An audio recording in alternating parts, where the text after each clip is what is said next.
Once upon a time, the internet was freedom. Now, a few mega corporations control what you see, sell your data, and even ban your users on a whim. Let's talk about how we got here and how Web3 is the antidote. You may frequently hear us talk about how Hamsa is a Web3 decentralized e-commerce platform, but what exactly does that mean? In this short series of videos, we're going to find out. So is Web3 just a buzzword?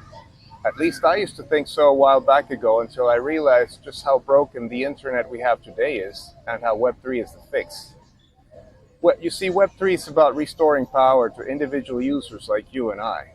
And of course, through Web3 platforms like Hamsa, you can buy and sell stuff freely without being subject to the whims of a centralized authority while keeping control of your data privacy.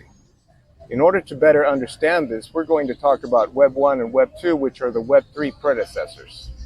So you may remember the early days of the internet. We're talking about 1990s, early 2000s. That was Web 1. It was text-only sites with just a few images, and everybody would see the same thing when navigating to them. However, they were free, and that's the freedom we discussed at the intro in this video. In the sense that anyone was free to open their own site using open source technology like HTTP and FTP. However, Web 1 had one major drawback, and it was static. It was not interactive.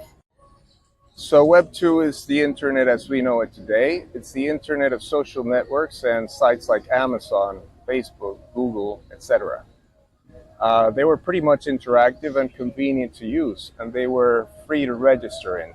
But that free of cost and that convenience came with a price. As the old saying goes, if the product is free, then you are the product.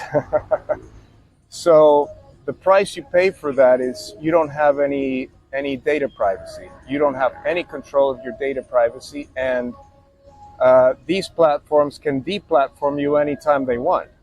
It is important to note that Web 1 and Web 2 are not different technologies.